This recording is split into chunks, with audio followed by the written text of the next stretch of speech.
Bienvenidos al podcast Palabra Viva, Comunidad Cristiana.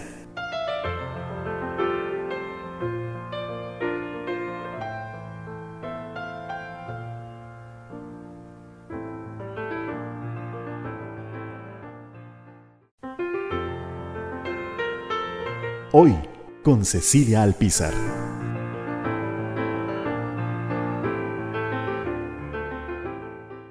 Saludos mis hermanos, qué bueno es poder estar con ustedes compartiendo hoy sobre el libro de Éxodo, capítulo 32 y 33. En esta oportunidad estaremos meditando sobre la idolatría y la infidelidad del pueblo de Dios. Señor, que tu Espíritu fluya en cada uno de nosotros para entender tu palabra y ponerla por obra. Que así sea en el nombre de Jesús. Amén. Un pueblo infiel. Éxodo capítulo 32, verso 1. Viendo el pueblo que Moisés tardaba en descender del monte, se acercaron entonces a Aarón y le dijeron: Levántate, haznos dioses que vayan delante de nosotros, porque a este Moisés, el varón que nos sacó de la tierra de Egipto, no sabemos qué le haya acontecido. La idolatría es un pecado muy arraigado en el pueblo de Israel. La desesperación turba la mente y nos hace caer en el menosprecio y en la búsqueda de alternativas fáciles para suplir lo que nos falta. Al poco tiempo de haber hecho el pacto en el Sinaí, los israelitas no saben esperar y buscan que Aarón les haga dioses que les guíen. No solo esto, le adoran y festejan a un becerro de oro. La falta de conocimiento llevó a Israel al pecado y a la idolatría, y Aarón se dejó influenciar por el pueblo, siendo partícipe del acto idólatra. El cómo manejamos los retrasos ordenados por Dios es una buena medida de nuestra madurez espiritual. Si permitimos que las tardanzas nos hagan caer en el pecado, fácilmente decae nuestra fe y sucumbimos. El pueblo de Israel, en su terquedad, declara que el becerro de oro es el Dios que los sacó de Egipto, atribuyéndole la salvación a un Dios ajeno, por lo que Dios se enoja sobremanera y les dice en el verso 7, Entonces Jehová dijo a Moisés: Anda, desciende porque tu pueblo que sacaste de la tierra de Egipto se ha corrompido. Pronto se han apartado del camino que yo les mandé. Se han hecho un becerro de fundición y lo han adorado y le han ofrecido sacrificios. Y han dicho: Israel, estos son tus dioses que te sacaron de la tierra de Egipto. Dios ya no los llama a su pueblo y decide acabar con ellos. Dios en su justicia podía acabarlos, pero permite que su misericordia sea movida por la intercesión de Moisés cuando oró en su presencia y le dijo: ¿Por qué han de hablar los egipcios diciendo para mal los sacó, para matarlos en los montes y para raerlos sobre la faz de la tierra? Vuélvete, Señor, del ardor de tu ira y arrepiéntete de este mal contra tu pueblo. Jehová Dios se apiadó del mal que había de darles a su pueblo a través de la intercesión que hizo Moisés por la gracia de Dios. Cuando Moisés baja para encontrarse con su pueblo, no sería sorpresa lo que se encontraría, ya que el mismo Dios se lo había revelado. Dios no deja que sus siervos sean burlados, y pese a que ya conocía la realidad, aún así Moisés se enfurece al encontrarlos danzando y festejando su gran hazaña. Como muestra de su enojo, arroja al suelo las tablas de los mandamientos que habían sido escritas por la mano de Dios y las quiebra al pie del monte. Gloria a Dios por su gran amor que nos tiene. Siempre espera de nosotros arrepentimiento. Por eso en el libro del profeta Jeremías, en el capítulo 31 y el verso 33 nos dice: Bajo el nuevo pacto promete escribir su ley, ya no en piedra otra vez, sino nos dice: Daré de mi ley en su mente y la escribiré en su corazón, y yo seré a ellos por Dios, y ellos me serán por pueblo. Aarón debía ser confrontado por Moisés, ya que le había fallado a Dios y también a él. Le había dejado como guía del pueblo y no para cumplir sus caprichos. En el verso 20 nos dice, tomó el becerro que había hecho y lo quemó en el fuego y lo molió hasta reducirlo a polvo, que esparció sobre las aguas y luego se las dio a beber a los hijos de Israel. Y dijo, ¿qué te ha hecho este pueblo que has traído sobre él tan grande pecado? Esta acción pone en evidencia no solo el enojo de Moisés, sino también les muestra qué tal, que ese Dios no era nada, que podía ser destruido fácilmente y el pueblo también debía pagar las consecuencias de ese pecado. ¿Cómo cuesta hacer entender al infractor? Debemos responder por todo lo que hagamos y cargar con las consecuencias, porque de nada vale echarle la culpa a otros.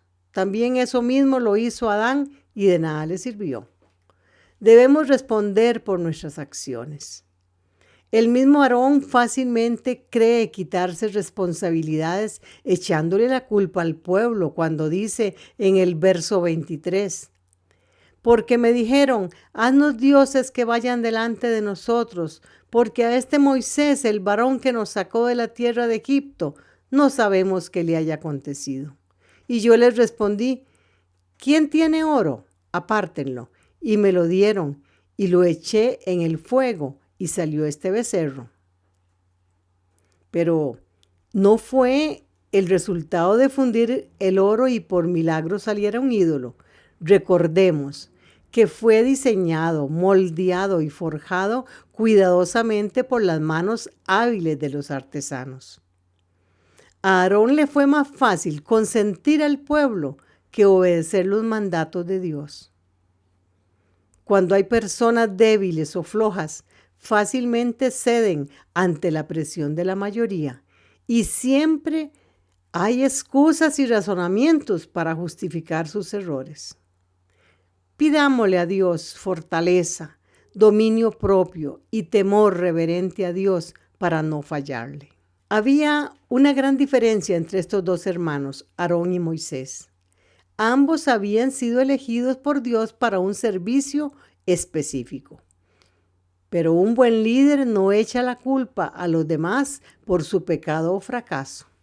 Moisés, en cambio, fue un verdadero intercesor.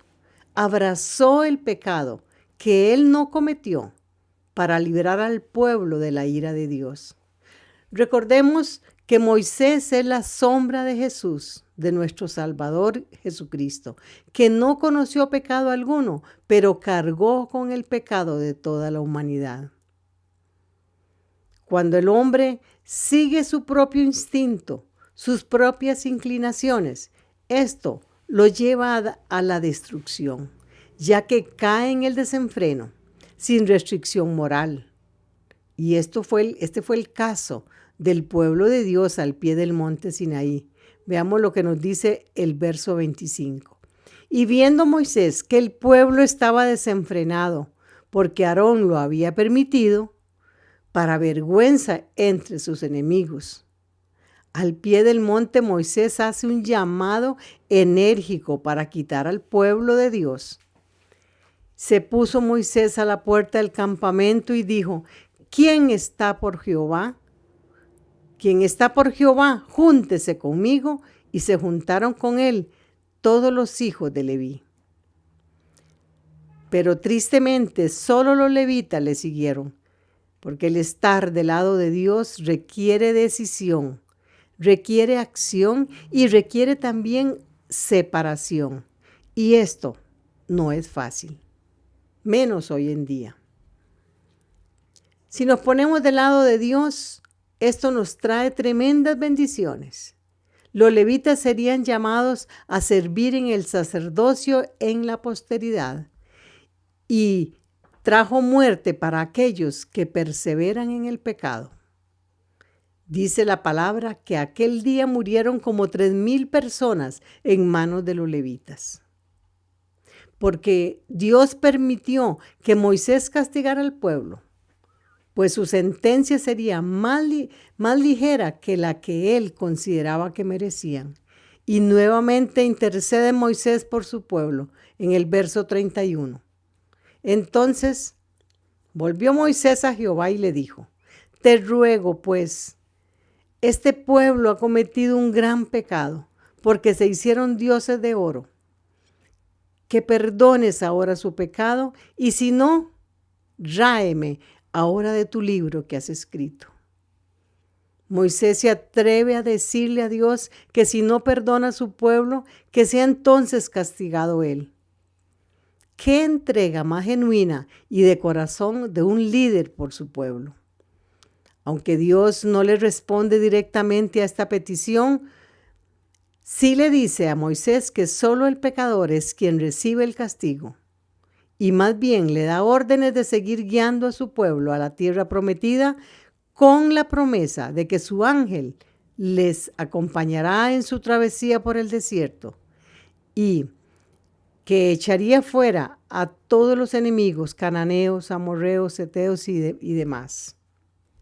Pero también les declara una triste realidad en el capítulo 33 y verso del 3 al 5. Dice: pero yo no subiré en medio de ustedes, les dice Jehová, porque ustedes son un pueblo de dura cerviz, no sea que los consuma en el camino.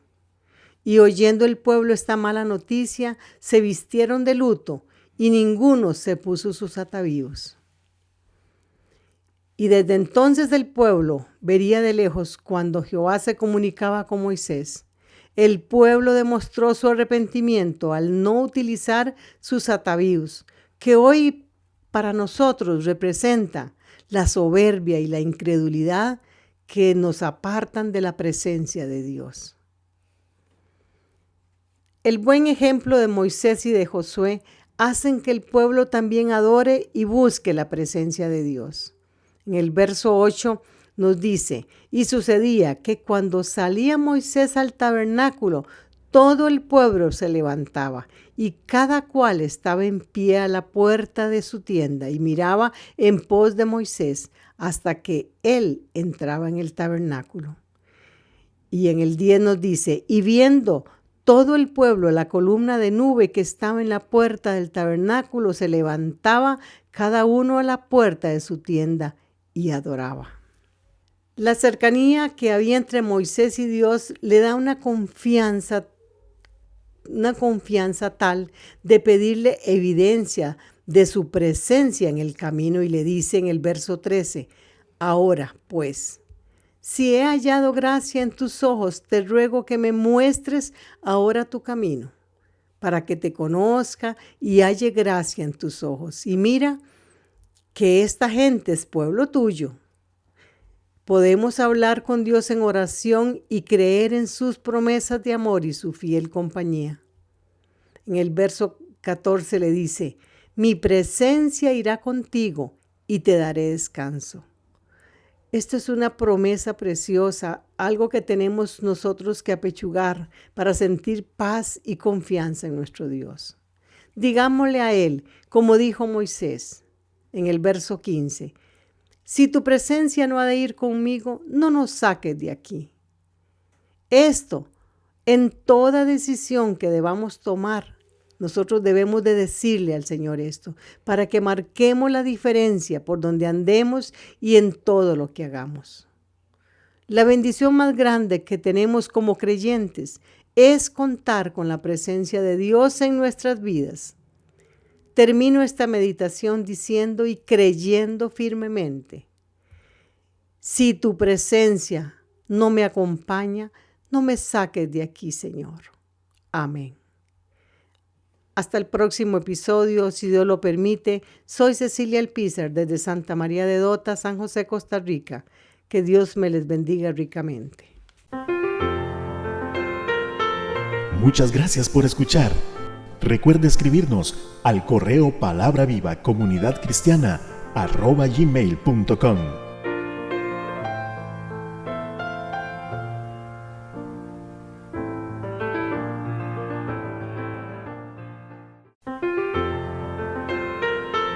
Palabra Viva, Comunidad Cristiana. Todos los derechos reservados.